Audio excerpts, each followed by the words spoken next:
Rodrigo, uma figura muito falada até em filmes, na história, é Lúcifer, né. Qual a real história sobre a queda de Lúcifer?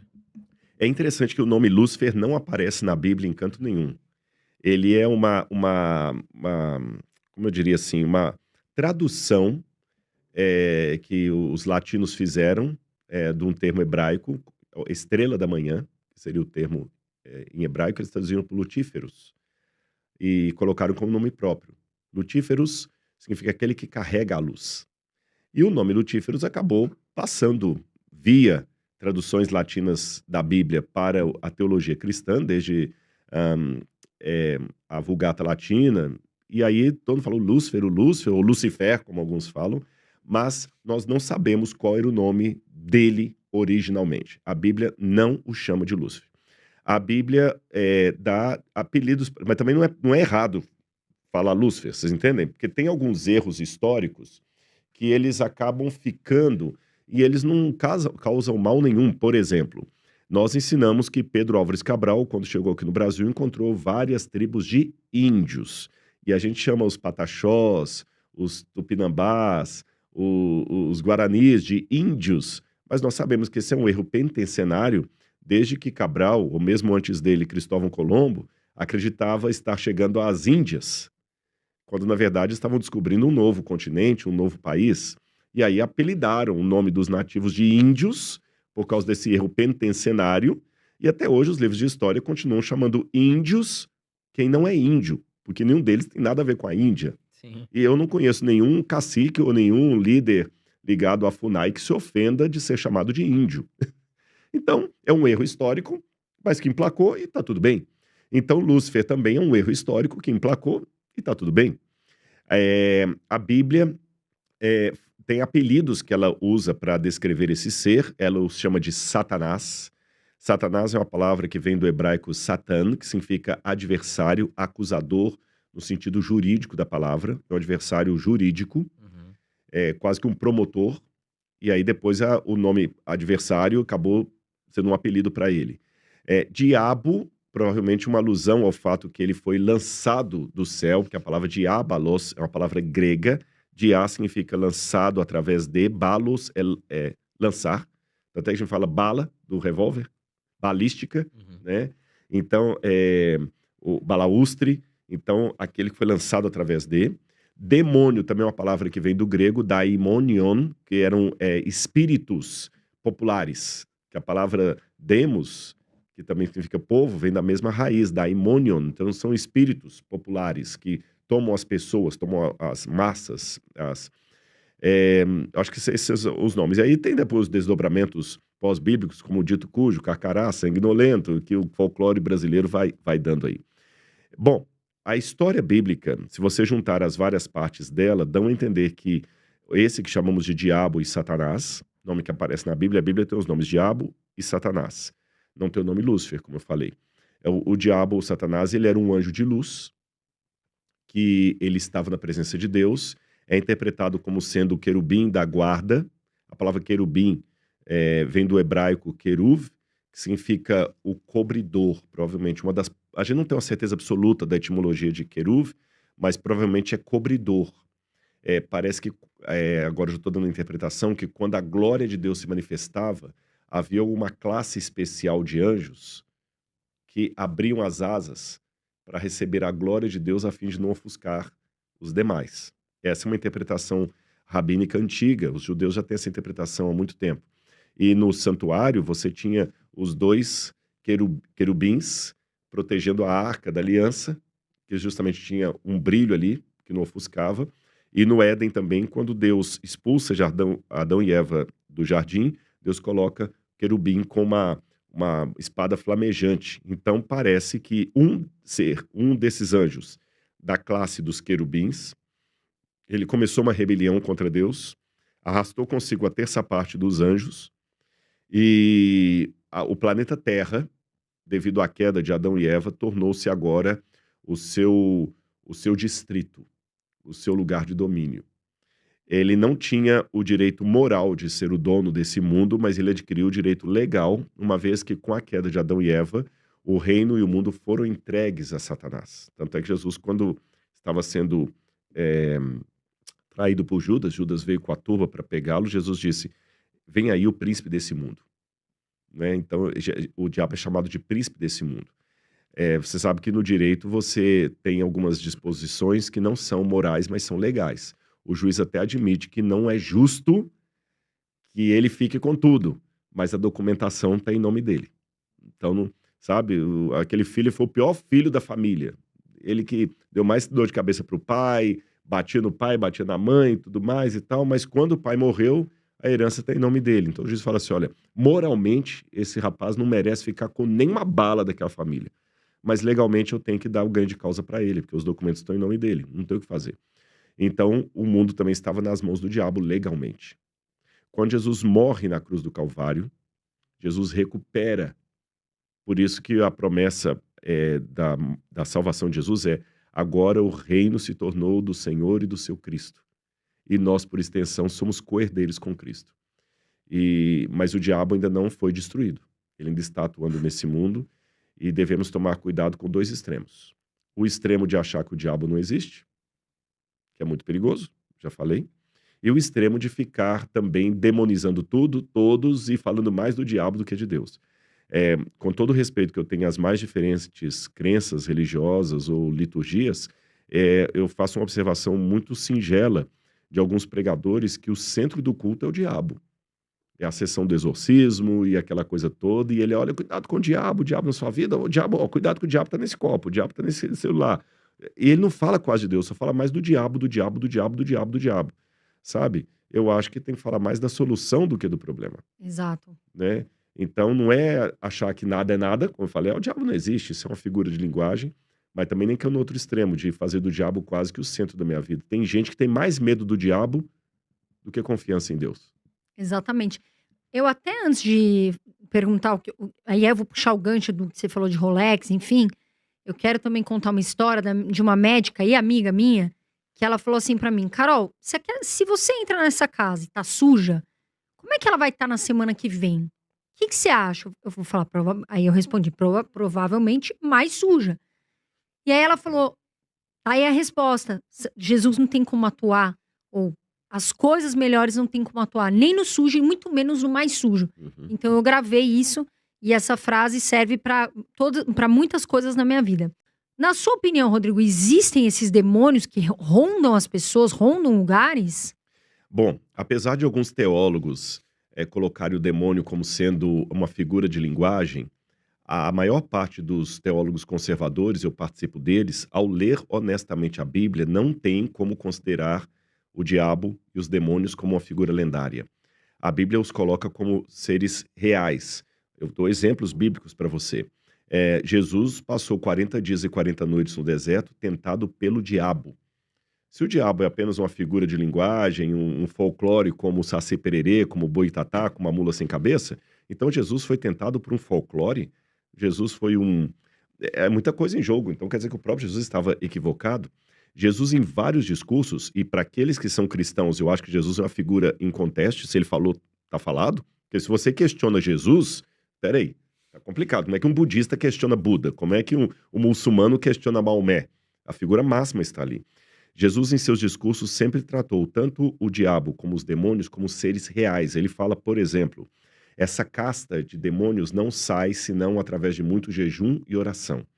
Ele fala que do anticristo que tem o espírito de demônio e fala que opera sinais para enganar, se possível, os próprios eleitos. Jesus também falou que de Maria Madalena foram expulsos 7 demônios. Ele até deu orientações. Cuidado que quando você expulsa o demônio da vida de uma pessoa, ele pode rondar, e se ele volta e encontra a casa vazia, ele leva mais 7 demônios consigo. Então, se Jesus estivesse equivocado, então vamos rasgar todo o cristianismo e vamos procurar outro caminho. Jesus tratou o demônio, o diabo e seus anjos como sendo seres reais. Não só Jesus, mas várias passagens da Bíblia. Então eles existem realmente e eles ocupam a mente humana. A partir daí, eu acho que mais do que ficar denunciando fulano, beltrano ou ciclano, eu tenho que perceber as ações do diabo nesse mundo. E ele atualiza as suas ações. Ele não precisa necessariamente agir daquele jeito clássico de uma pessoa torta, como no filme Poltergeist, ou no filme O Exorcista, né, que a menina vira Aquela é uma forma do demônio se expressar, mas existem outras formas mais sutis. O demônio, às vezes, pode pegar até uma pessoa sincera a Deus. Por exemplo, Pedro, no momento que Jesus estava com maior dificuldade, porque ele estava lidando com a dor de, em poucos dias, sofrer a agonia da execução, da rejeição, do Calvário, e contou Negou. isso para os discípulos, não até antes da negação. Isso foi antes da negação. Jesus nem tinha sido preso ainda. Aí Pedro falou: Senhor, tem dó de ti que tal coisa não te aconteça. Traduzindo em miúdos. Pedro foi dar um conselho para Jesus. Ele era mais velho do que Jesus, provavelmente. Jesus, por favor, para com isso. Vem cá. Eu sou seu irmão mais velho. Vou te dar uma orientação aqui. Vem cá. Para de falar isso na frente deles. Jesus virou para Pedro e falou: para trás de ti, Satanás. Que eu não tenho parte com você. Eu imagino que Pedro deva ter ficado muito assim, assustado e, ao mesmo tempo, ofendido.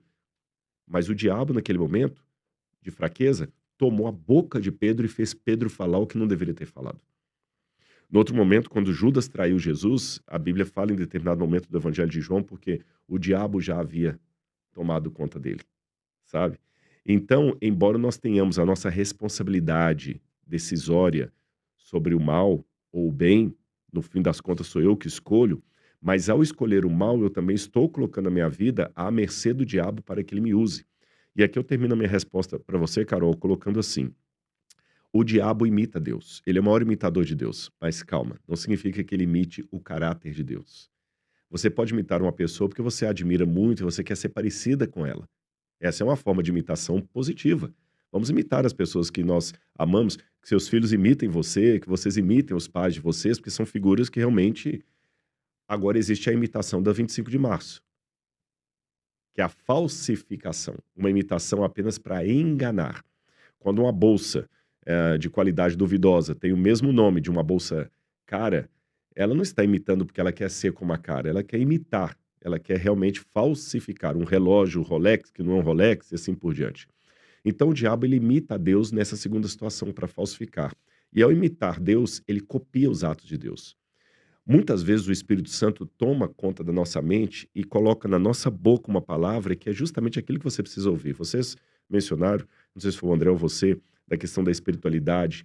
Às vezes você está assim tão mal, tão mal, tão mal. Aí uma amiga sua liga: oi, Carol, eu senti no meu coração de orar por você e falar umas palavras para você. É justamente o que você precisava. Não é só coincidência, o Espírito Santo tomou, vai lá. Mas assim como o Espírito Santo usa, o espírito maligno também usa. Uma pessoa tóxica, para falar justamente o que você não precisa ouvir naquele dia, para invalidar você. Então, assim, ele tomou uma pessoa sincera como Pedro na hora de uma fraqueza e tomou Judas também. Então, se você me pergunta hoje, o diabo pode estar tomando alguns artistas, alguns atores? Pode sim, isso não é pré-moderno. Pode.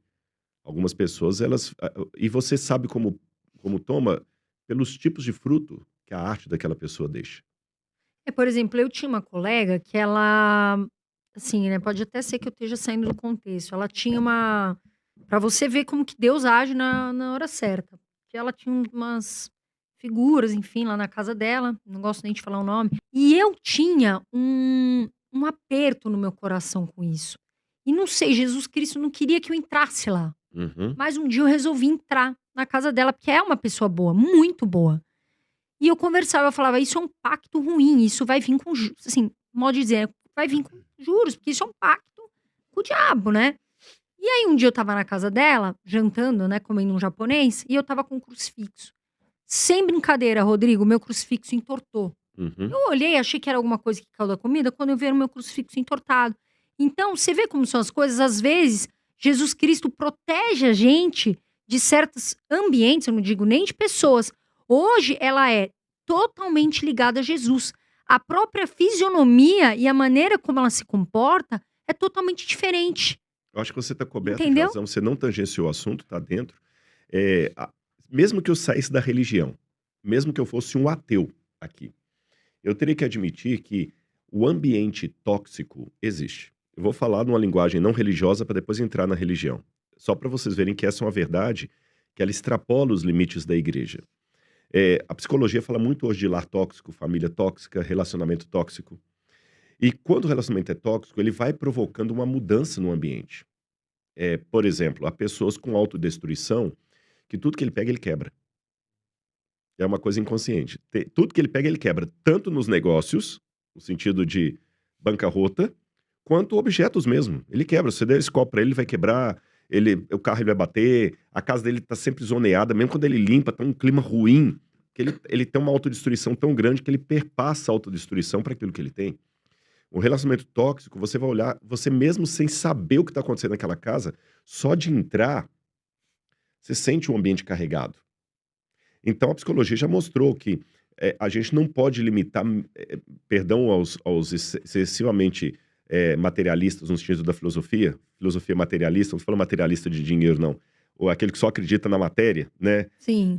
A energia está aí para mostrar que você não pode ficar baseando só naquilo que você vê no microscópio ou no laudo médico. Existem surras que não tocam. Eu posso bater em você sem tocar no seu corpo, só com palavras. Só Sim. destruindo a sua. Então, existe o cérebro, mas existe a consciência. E esse ambiente carregado, que a própria psicologia admite, a religião dá um nome para ele. É uma luta espiritual. O emocional, muitas vezes, reflete uma luta espiritual das forças do bem contra o mal. Então, a maneira que eu tenho de observar o que aquele objeto está representando. Então, por exemplo, não é que o diabo se vale por objeto. Eu não acredito que a Bíblia aberta no Salmo 91 vai expulsar o diabo. Sim. Não acredito. Mas eu acredito que uma suástica nazista estampando o guarda-roupa do meu quarto, ela vai influenciar o ambiente e aqueles que trafegam ali. Você entendeu? As cores, tem estudos de cromoterapia, se você pinta tudo de vermelho, as pessoas ficam carregado o ambiente. Nossa, não sei porque eu tô de... É o ambiente, troca até a roupa. Uma personal style fala assim, olha, engraçado, não usa paleta de cor não, porque ela não reflete o seu rosto. Você quer como é que seu rosto ficou diferente. Eu não uso vermelho, né? Também. Exatamente, como é que muda? Então, temos que tomar cuidado com os objetos que pomos na nossa casa. Com os objetos, com a linguagem que eu uso. Muita xingamento, muita palavreado ruim, palavras de baixo calão. Isso tudo eu estou pedindo ao diabo para, entre aspas, ou eu peço pelas minhas palavras que o Espírito Santo abençoe meu lar, ou pelas minhas palavras que o diabo amaldiçoe. Menino, que desgraça, não vai para lugar nenhum. Você está pedindo, você está atraindo aquilo ali, você está pedindo, a sua mente está buscando. E no que diz respeito às pessoas que são midiáticas, eu acho que uma boa maneira de eu saber o que eu coloco em minha casa, que tipo de música, que tipo de filme que eu coloco, é o seguinte: eu estou trabalhando muito agora a palavra legado. Sabe, eu estou começando agora uma série de palestras sobre legado, tem muitas pessoas me pedindo para falar legado, eu estou estudando demais o assunto do legado. E o legado é uma coisa muito forte, e o legado é uma maneira de você detectar aquilo que você deve ter na sua casa ou não. Então, qual é o legado que essa música está trazendo? Qual é o legado que esse ator está trazendo na juventude? Tem um colega, um conhecido meu, Marquinhos Maraial, que ele por muito tempo, ele era produtor de vários grupos musicais e tudo e tal, e uma chave virou na cabeça dele, ele dá esse testemunho público, por isso que eu estou falando aqui, citando o nome dele, que não é nada privado que ele me contou, isso ele já deu depoimento disso, que um dia ele saía de casa e a mulher dele estava lá em oração com as filhas dele. Ele tinha filhos adolescentes. Uma até faleceu, infelizmente, de tumor. E um dia que ele estava num show, ele começou a notar que quando ele começava o show, especialmente as meninas, porque por ele ter filha, chamou mais atenção as meninas. As meninas chegavam todas bonitas, penteadas, todas assim, sabe, com o celularzinho na mão ali. Meninas de 16 anos, 17 anos, às vezes, da idade das dele. Os rapazes também, todo bem enfeitado e tudo. E a música começava. E aquele show, aquela coisa toda. E quando terminava, esses shows geralmente vazam a noite toda, vai até 4 horas da manhã, 4h30, quando a banda tá desmontando todo o cenário e tudo. Ele começava a perceber aqueles mesmos jovens, que muitos deles nem tinham saído ali, acabaram bebendo tanto e usando tanta droga, que ficavam caídos pelo gramado, quando era num estádio, alguma coisa toda. E ele ficava vendo assim, gente, a música que eu estou compondo está produzindo esse efeito. E ele começou a lembrar das filhas dele em casa. Ele falou, como é que eu, como pai, imaginaria a minha filha aqui deitada num vômito, toda vomitada. Algumas já tiveram sexo, não sei com quantos rapazes à noite, de repente engravidaram, nem sabe de qual que foi. E aquele monte de papelote de de cocaína e droga e aqueles tubinhos de plástico que você sabe. Ele falou, o que que a minha arte está produzindo nesses jovens? Eu tenho que mudar. Olha o que que eu estou Bateu transformando no esses coração jovens. Olha, dele. olha como é que eles chegaram e como eles estão saindo. Então, pegando esse exemplo do Marquinhos Maranhão, para quem eu mando um abraço se ele estiver assistindo a gente, mora em Pernambuco, grande compositor, eu acho que a gente tem que fazer a pergunta, por que eu vou colocar na minha casa? Qual o legado? O que que esse cantor está produzindo nos jovens? O que que esse desenho está produzindo nas crianças? O que que esse filme está produzindo de bom? E ao mesmo tempo que eu usar isso como crivo do que eu vou colocar na minha casa, na minha vida, eu vou colocar também um crivo no meu próprio ato. Você falou que eu vou em vários podcasts. Eu, Rodrigo, tenho que me perguntar assim, o que eu estou falando está produzindo que legado nas pessoas que estão me ouvindo? Não estou falando que 100% tem que me amar, gostar de mim, concordar, não. Com certeza, muito hater vai estar, vocês estão recebendo esse cara, ele não vale nada. Tudo bem, não tô preocupado com os haters. Mas numa maioria expressiva, o que que a minha palavra está trazendo? O que que as pessoas estão me trazendo de retorno daquilo que eu estou entregando para elas? Sejam parentes, sejam pessoas que convivem comigo. Se eu desaparecer hoje, qual o legado que eu deixei? Então, o legado serve tanto como um crivo do que eu vou botar na minha vida, como também o que eu estou apresentando para as pessoas. Eu amo nhoque. Mas se você trouxe um nhoque aqui que você achou na lata do lixo ali, será que eu vou comer? Não. É nhoque. Foi feito no Gero. Mas só que você achou a marmitinha no lixo, né? Exatamente. Será que eu vou pegar mesmo assim? É nhoque. Exatamente. Eu não pegaria. Sabe, será que eu comeria a comida de um restaurante se eu visitasse a cozinha e soubesse que ela é muito porca? Também não. Só que aqui fora tá limpo, tá bonitinho, você não sabe. Então a gente tem que pensar isso também. Como é que é a vida desse artista, dessa atriz, é uma pessoa de vida, como é que ele é com a família dele, sabe? Porque a vida do artista é a cozinha do restaurante onde estou almoçando. Perfeito. Se a vida dele é completamente devastada, você vai consumir a arte dele só porque tá limpinha, é legal? Exato. É como comer um prato que tá esteticamente bem feito, mas numa cozinha que você jamais aceitaria um ovo de lá de dentro. Vai te fazer mal aquela comida, né? Exatamente.